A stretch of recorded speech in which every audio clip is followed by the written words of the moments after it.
Discuss today the 5 hidden energy drainings killing your success.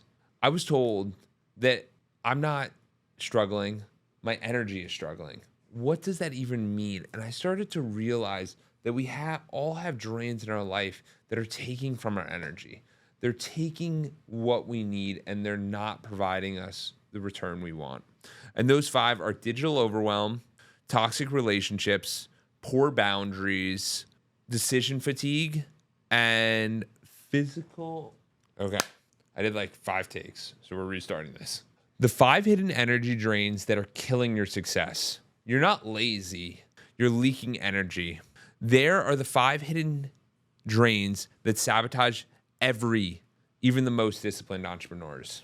So what we're going to talk about in this video is by the end of this, you'll know exactly where your energy goes and how to reclaim it.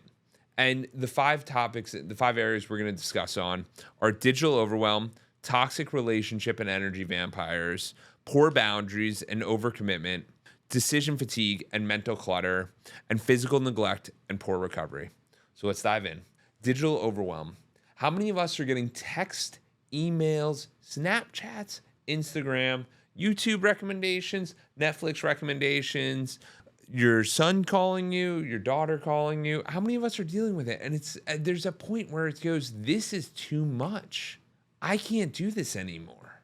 And you start to realize that you're getting overwhelmed because we actually lose 40% of our efficiency when we're jumping from technology, from tab to tab to tab to tab without completing the proper task. So what ends up happening is we lose efficiency, we lose energy, and we lose confidence in ourselves that we can complete tasks. So I want you to start setting up times for yourself where we set allocations of no more notification-free time. So for example, when I'm prepping for these, I write down, I have my whole system, I have my structure. So I work on it an hour before in the morning. Then I come to the studio, I have it set up where I can reference if needed, and then I dive in.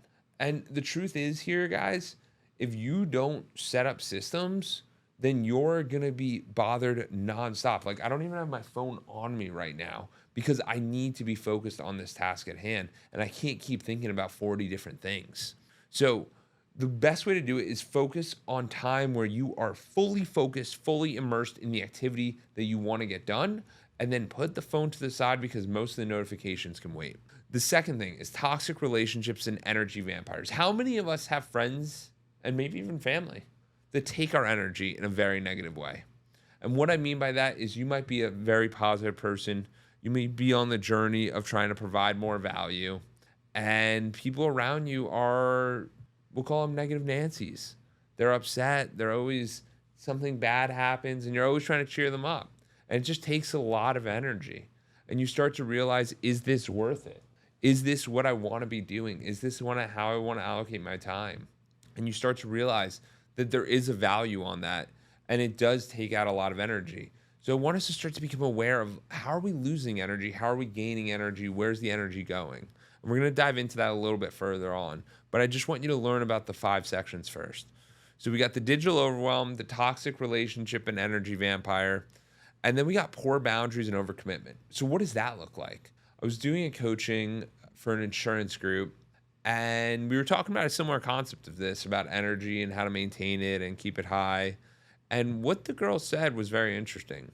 She was going through, she's overcome a lot with like rehab and the 12-step programs.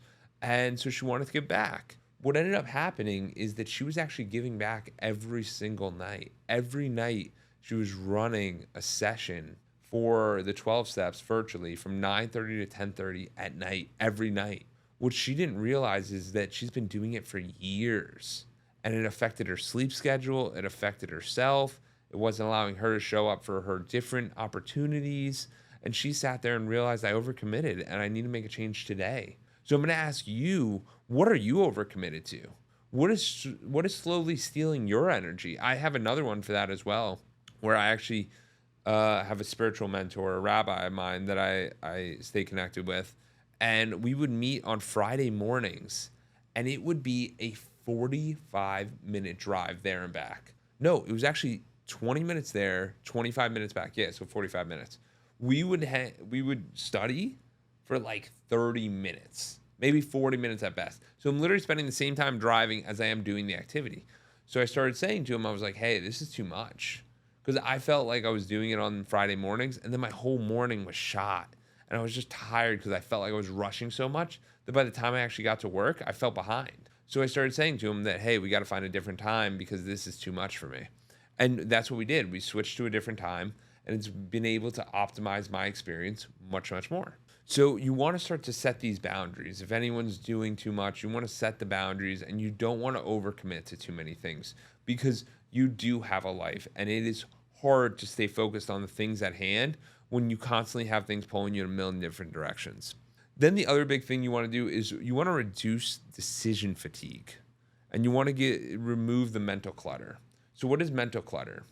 So for me, the way I like to think about it is like decision fatigue. For breakfast, do you have to deliberate across 20 different options? Do you want a smoothie? Do you want to go to Smoothie King? Do you want to go to a deli? Do you want to go to a bagel store? Like, there's so many options that if you can just make it at home and make it simple and healthy, it's like, how much easier could that be? So we do eggs every morning. So we'll make eggs, and then we'll do variations of different bread, different toast, different that. But then you have different cheeses and different meats. But in essence, it's the same thing. You make an egg sandwich and you call it a day. Why?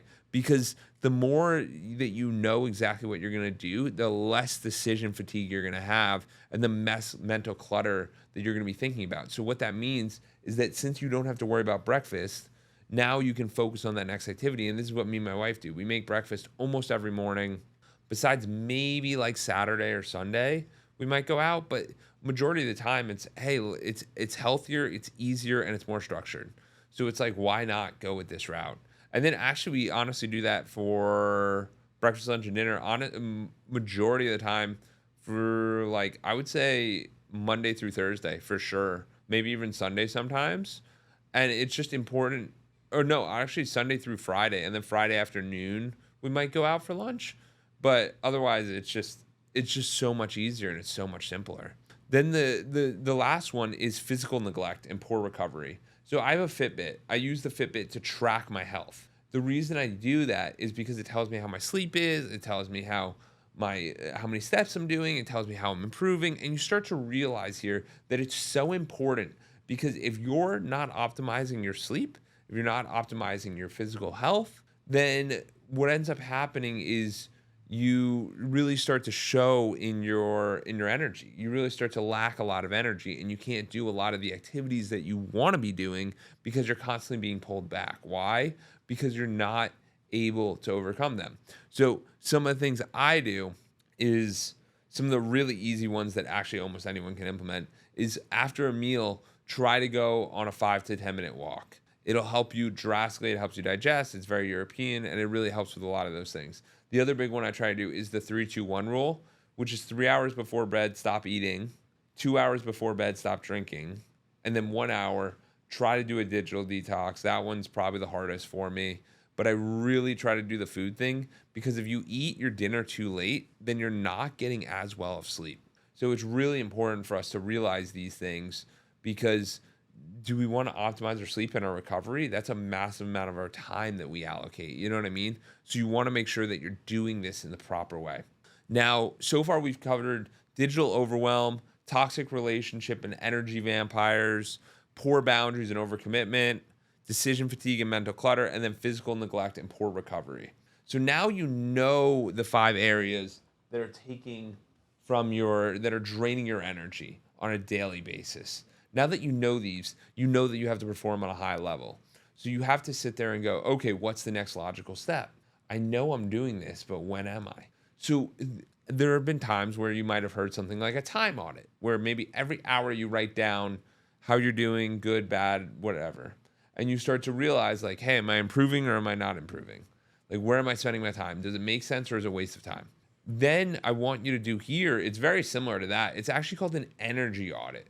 So what you're going to do is you're going to start to look at your friends, you're going to start to look at your family, you're going to start to look at the people you interact with, And you're going to start to ask yourself, when does my energy wane? When does it improve? And yes, there's ways we can create energy. Like you could do jumping jacks, push ups, tap your chest, get high energy level. You can do all of these things. But overall, I want you to really sit there and think, how am I getting my energy level higher? How am I raising this? Does this fuel into me or does this take from me? And you're going to just want to take inventory of this for a week. And if you start to realize that there's people you go to, there's activities you do, there's things you spend your time on that are really just taking from your energy, you're going to want to eliminate those. You're going to want to, or try to limit as much time on those as you can. I've done this several times where I sat there and I might do an activity. That's why I still do the podcast, honestly, because I did the podcast and I go, oh my God, I feel amazing. I love that. And you start to realize when things work and when things don't work. Because how many times have we done stuff and we just haven't seen the energy we want? So it's kind of like when you do these different activities, you're going to want to see what's working and what's not. And most of the time we never know about this. So the way to do this is you want to measure and monitor. So we've talked about this before, but essentially what measuring and monitoring is you want to pick one thing, which is your energy level. Is it low or high, right? And throughout the day, you want to maybe do a check at like 8 a.m., 12 p.m., 4 p.m., and maybe 8 p.m. again. So you got 4 times. And I want you to check throughout the day and just track on your phone or track in a Google Sheet. 8 out of 10, 7 out of 10, 6 out of 10, 4 out of 10, 1 out of 10. So then you start to learn your high energy times, right? Is your high energy times in the morning or the evening? And you start to learn about yourself. And the more you know about the self, the better results you're going to get. And by better results, what that means is I'm referring to you understanding yourself and when to do certain tasks. For me, for example, I do much better with studio time in the morning. Why? Because I'm mentally astute, I'm mentally going. I do a lot of my operational work in the afternoon. So what does that mean? If that's the case, then it wouldn't make sense for me to do the studio at 10 p.m. at night. Why? Because that's usually when I'm tired. You know what I mean? We all have, obviously there's sometimes we can't and we don't have choices, but if you want to optimize your life and choose the things that you have control over, you should try to figure out when the best performing things are. The other thing about this is that I know that I this gives me energy. So when I go home, I have higher energy for the afternoon. So you want to figure out what these activities are that are bringing you energy and that are taking your energy. And you start to realize these things. And we talked about what the 5 are. And you want to just figure out how to really become aware of this. Because the more aware of this, the more energy you have, the more ability to accomplish things you're going to be able to do. It's going to be so incredible. And I'm looking forward to hearing about all your success and all your wins, because the truth is a lot of us are barely functioning. Like a lot of people aren't going through life at a top level energy. And you can feel that. You can noticeably tell with people if they're low energy. Energy is a currency as well. There's obviously financial wealth, but there's also time wealth, location wealth, and energy wealth. And you see a lot of people as they get older, energy starts to wane, but you got to protect your energy like a soldier. So, for example, like one of the things you got to do is if you know someone's coming after your time or coming after your energy, meaning like, hey, let's go do this activity where you're going to stay out until 11 or 12 p.m. and you know you have to be up, or a.m. and you know you have to be up at 5 a.m., it's probably best to decline. You know what I mean? It's not a good or bad thing. It doesn't say that you don't care. It doesn't, none of that. It's just, hey, I have to protect myself because I have a lot going on as well. So as you start to do this, I want you to become hyper aware of where your energy flows and goes, because the more energy you have, the more you can accomplish things. And the more we pay attention, the more energy comes from that. And when you're selling, people want to be around people with higher energy. Energy is just one of the best things you can do. And the more aware you are of it, the more you can create. So I hope these 5 energy killers are eliminated and your energy runs infinity, because that's the truth. You have an unlimited amount of energy. It's a resource that you can create at any moment, and you just have to utilize the tools and focus on building that muscle. So if you guys want to dive any further, book a complimentary coaching call with me, DM me, shoot me an email at jordan@edwards.consulting, and I look forward to speaking with you and can't wait and keep clocking in.